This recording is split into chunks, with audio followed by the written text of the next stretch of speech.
Hai semuanya, gimana kabar kalian? Semoga selalu dalam keadaan baik. Jadi welcome back teman-teman di segmen analisa pagi, dan seperti biasa di video kali ini kita akan update untuk news dan juga pergerakan dari market, khususnya market Bitcoin.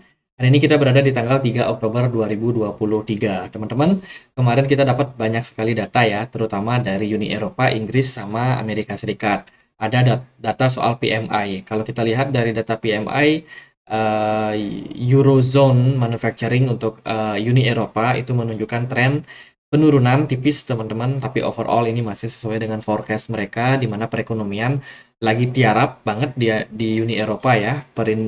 Industri di sana sangat-sangat sulit, manufacturing sangat sulit karena memang masih disebabkan yang namanya supply chains yang masih terhambat karena masih ada perang, kemudian juga kekeringan di sana. Suhu permukaan air laut itu turun teman-teman, sehingga itu menyebabkan ya distribusi, ada beberapa sungai yang juga kering, itu menyebabkan distribusi supply chain itu mengalami masalah.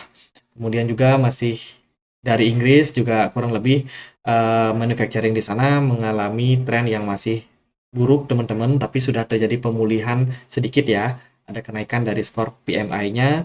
Dari Amerika Serikat juga ada data soal PMI yang overall trennya menunjukkan tren pemulihan. Dan ini sebenarnya bagus untuk kondisi dari perekonomian di sana. Pada malam hari jam 10 malam itu ada member dari Bank of England ya, teman-teman, yang speech. Terus juga ada Jerome Powell yang berkunjung ke negara York. Itu sebuah negara di mana Jerome Powell ini bertemu dengan masyarakat, teman-teman. The York Bank. Jadi ini sebuah kota gitu di sana. Jerome Powell berkunjung ya ke pasar, ke kafe, untuk melihat gimana sih situasi dari perekonomian di sana. Apakah perekonomian di sana baik-baik saja, apakah bagus atau gimana. Dan sebelum pertemuan atau kunjungan tersebut, ternyata dari Amerika Serikat itu sudah mengumumkan soal kenaikan dari yield bond, terutama untuk obligasi jangka panjang Amerika Serikat. Kabarnya untuk obligasi 10 tahun di sana, sekarang yieldnya sudah menyamai yang terjadi di 2007. Artinya ini waktu sebelum subprime mortgage, teman-teman. Sebelum krisis properti di Amerika Serikat di tahun 2008 ya. Waktu itu juga polanya sama, yield obligasinya naik, dan ya sekarang udah mencapai level yang kurang lebih sama, teman-teman. Artinya apa? Artinya adalah banyak investor yang akan berbondong-bondong masuk ke obligasi karena menawarkan kepastian. Jadi obligasi itu adalah investasi yang bisa dibilang pasti. Pasti dijamin oleh negara. Selama negaranya ada, selama itu obligasi itu akan tetap menghasilkan return yang fix. Makanya obligasi sering disebut sebagai fixed income. Eh, ya itulah teman-teman. Intinya adalah obligasi itu salah satu safety haven di mana orang-orang bisa menyimpan dana mereka di sana tanpa perlu khawatir pemerintahan kolaps. Nah, karena yieldnya dinaikkan, otomatis akan menekan lagi banyak aset high risk seperti saham, kripto, mungkin juga komoditas, lebih banyak dialihkan ke dolar. Oke, balik lagi ya ke acara kemarin. Jadi Jerome Powell itu ada live di CNBC, teman-teman, dan juga ada beberapa part di mana kayaknya mereka matiin mic ya, mic-nya nggak diaktifin, sehingga mereka ngomong apa itu nggak ketangkap jelas sama sama kamera, teman-teman. Tapi ada beberapa gini sih, beberapa part yang juga masih bisa kita dengar ya. Jadi intinya Jerome Powell dalam kunjungan kemarin itu lebih banyak mendengarkan keluh kesah dari business owner, pengusaha, kemudian juga karyawan-karyawan di kota tersebut. Jerome Powell turun gunung untuk melihat kondisi di lapangan seperti apa. Karena kan biasanya Jerome Powell hanya mendengar data-data ekonomi dari para petinggi, teman-teman. Sehingga ya ini sudah waktunya Jerome Powell turun gunung. Sejak pandemi kemarin sampai sekarang pandemi udah menjadi endemi ya, teman-teman. Jerome Powell baru melakukan kunjungan pertama langsung ke lapangan seperti apa. Jadi intinya dalam dalam eh, acara kemarin, Jerome Powell itu lebih banyak menjadi pendengar dan juga menjawab pertanyaan-pertanyaan yang disampaikan. Memang Jerome Powell sendiri mengakui bahwa mereka di awal-awal inflasi yang masih tinggi, yang masih naik tajam teman-teman, cukup hawkish dan melakukan quantitative tightening di mana suku bunga udah mulai dinaikkan teman-teman, bahkan cukup ekstrim di awal-awal ya. Namun penurunan inflasi sudah dilihat sejak Juni 2022 dan menyebabkan Jerome Powell mulai cenderung ada indikasi-indikasi dovish teman-teman, namun masih tetap menaikkan suku bunga cuman dengan basis point yang lebih kecil. Sebelumnya kan Jerome Powell naikin 1, kemudian 50 basis point, 50 basis point berkali-kali teman-teman, sampai belakangan Jerome Powell udah mulai cukup dovish ya, naikin cuma 25 basis point, dan ya sampailah sekarang di mana kemarin kita tahu data PCE kemarin menunjukkan bahwa inflasi sudah berhasil diredam, bahkan core-nya sudah berhasil turun. Dan ini mendapatkan apa namanya? Ya, mendapatkan pengaduan nih dari masyarakat. Masyarakat menilai bahwa kebijakan tersebut itu sangat-sangat merugikan mereka sebagai pemilik bisnis. Ya, jadi pemilik bisnis di sana mengalami kesulitan teman-teman karena harga-harga barang yang masih cenderung tinggi, kemudian mereka mau ngambil pinjaman juga mahal bunganya, sehingga itu menyebabkan mereka harus melakukan efisiensi yang luar biasa. Nah, setelah membantu membangun landasan perekonomian selama pandemi, namun malah menekankan seiring dengan lonjakan inflasi. Ketua Jerome Powell pada hari Senin menghadapi masyarakat. Ia memperingatkan akan melalui masa-masa sulit seiring dengan berjalannya waktu. Bank sentral menaikkan suku bunga. Dalam tur sehari di York, Pennsylvania, yang menjadi salah satu kota manufacturing yang berkembang pesat sekitar 100 mil sebelah barat Philadelphia, yang disebut-sebut sebagai sebagian para pejabat tempat sebagai kota yang mengalami kebangkitan kembali. Jadi kota ini pernah runtuh, bermasalah ekonominya, tapi sekarang udah kembali pulih. Powell mendapatkan banyak perhatian dari penduduk, komunitas, dan juga para pemimpin bisnis. Khawatir terhadap inflasi dan bersemangat untuk mencapai tingkat yang lebih tinggi, dan juga belum ada kepastian tentang apa yang akan terjadi pada masa depan. Jadi intinya mereka masih khawatir nih, inflasi masih tinggi, dan juga Jerome Powell masih semangat buat naikin suku bunga, teman-teman, dan belum ada kepastian apa-apa. Keluarga-keluarga berusaha keras untuk memenuhi kebutuhan hidup, terjebak dalam keadaan harga yang kurang, teman-teman, kurang begitu apa namanya, terjangkau untuk mereka, dan lebih lagi kurangnya akses terhadap penitipan anak. Wah, ini curhatan semua teman-teman. Ini adalah fenomena baru kata mereka, dan mereka tidak punya tabungan untuk dibelanjakan. Julie Kane, pemilik dari Flinchburg Orchid, memusatkan perhatian pada inflasi dan menekan Powell mengenai ketidakpastian lingkungan yang harus dihadapi oleh dunia usaha. Inflasi adalah masalah besar sepanjang tahun ini, kata Kane kepadanya.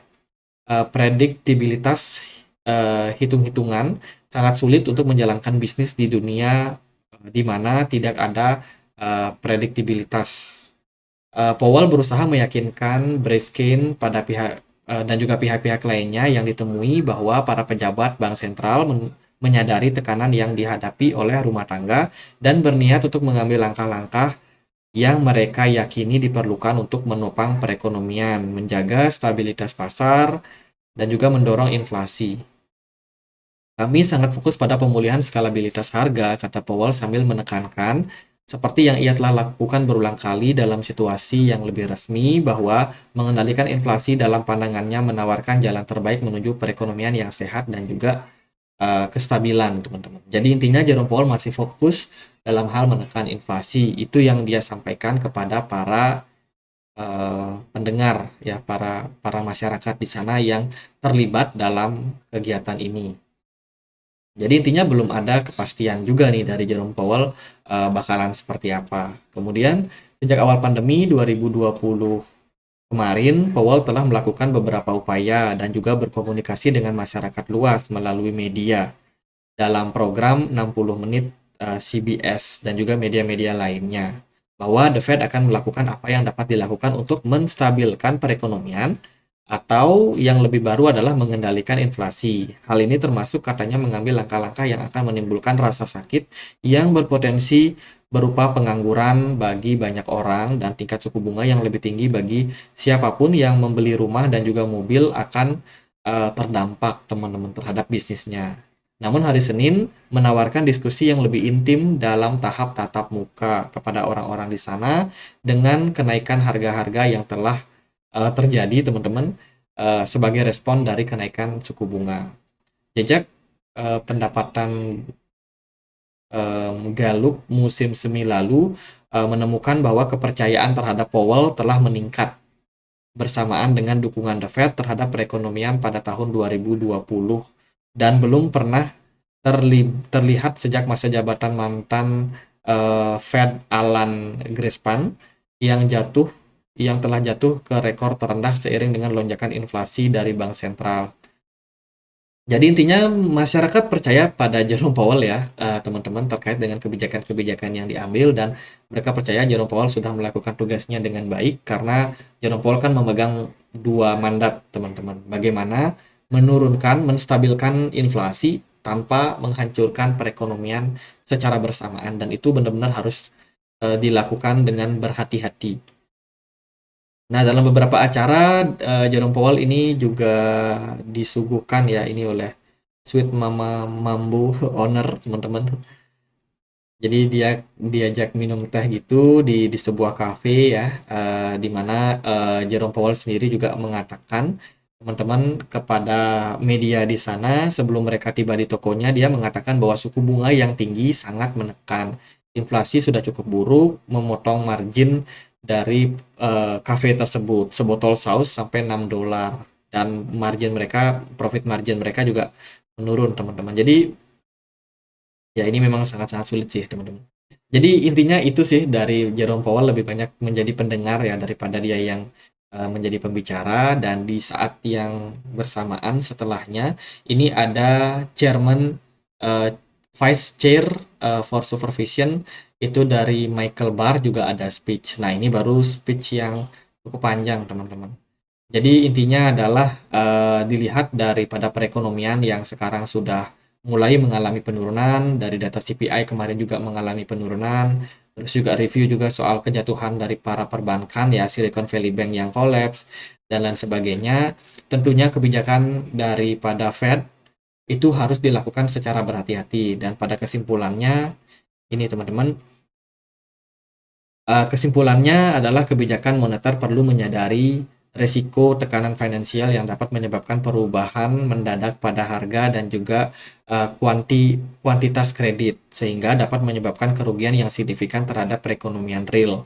Pada saat yang sama, memfokuskan keputusan kebijakan moneter pada tujuan perekonomian dan juga menggunakan instrumen lainnya untuk menjaga kestabilan keuangan mungkin merupakan cara yang paling bijaksana.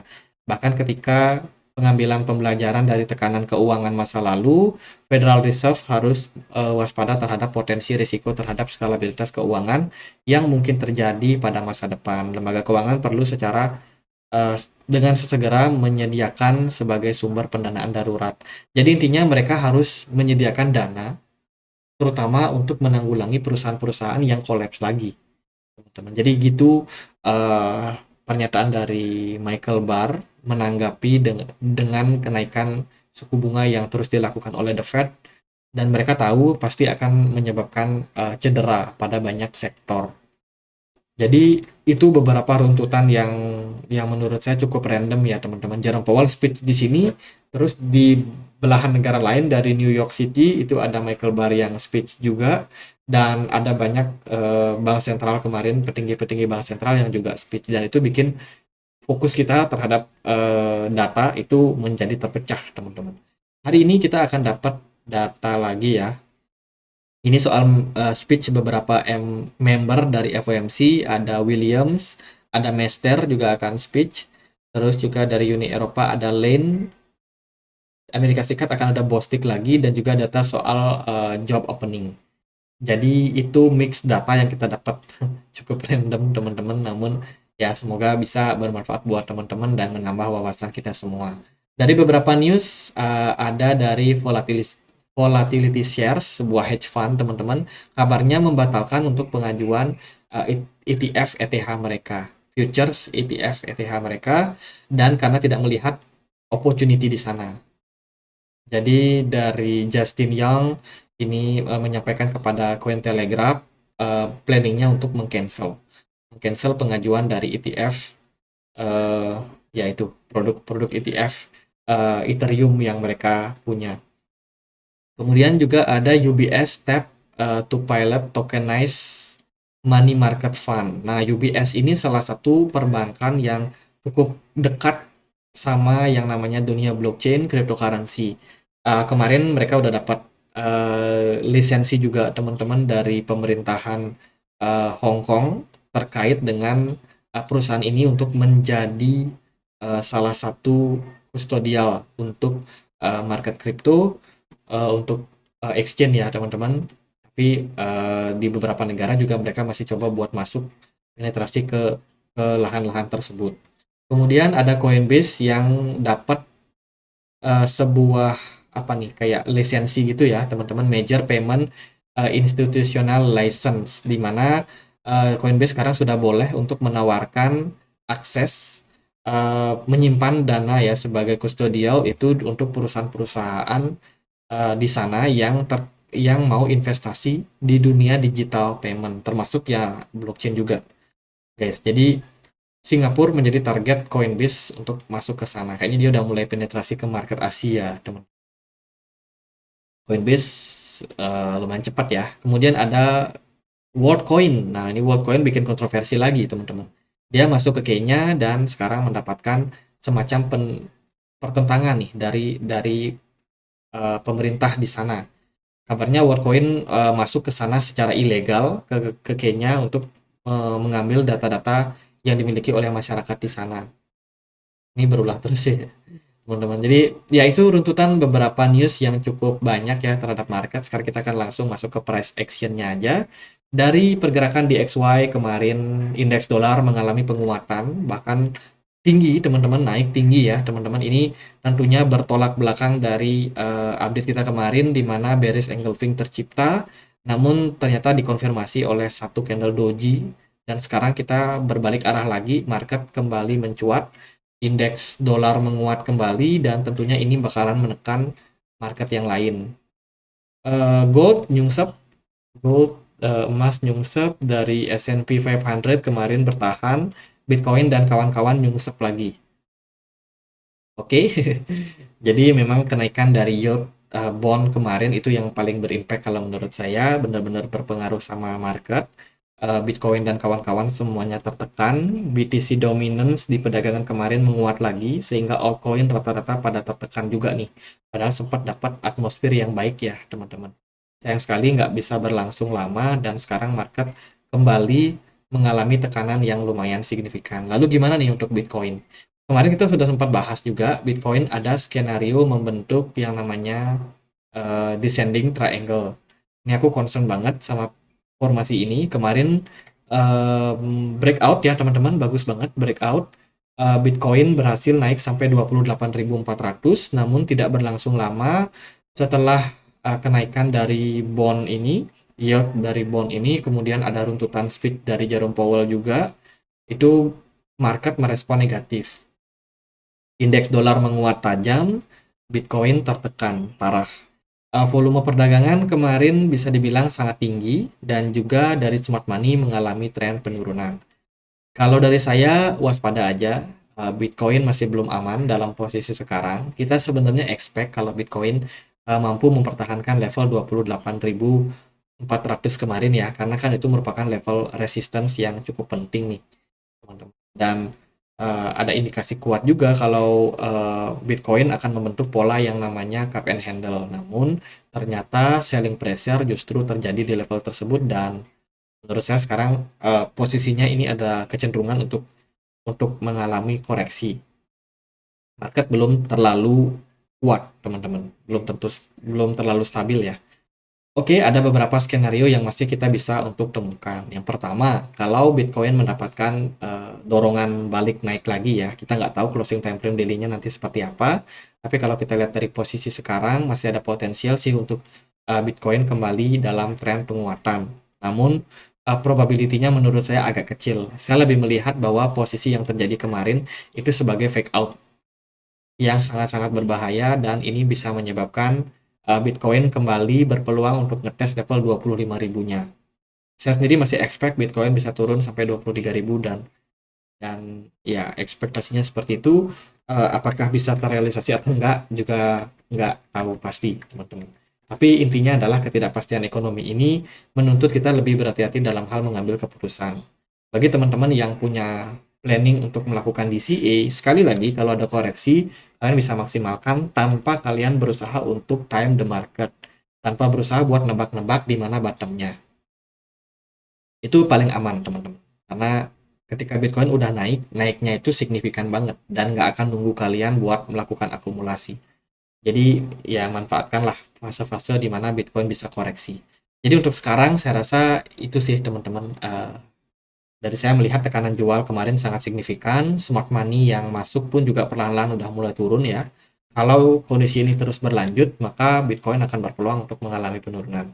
Level support terdekatnya ada di kisaran 27.400. Kalau Bitcoin mampu mempertahankan level ini, maka akan ada potensial untuk Bitcoin masih kembali menguat. Namun kalau dia jebol level resistance dari trendline ini, maka kita akan melihat Bitcoin kembali berpeluang untuk menyentuh level 25.000. Gitu aja, biar nggak terlalu panjang videonya. Semoga videonya bisa bermanfaat.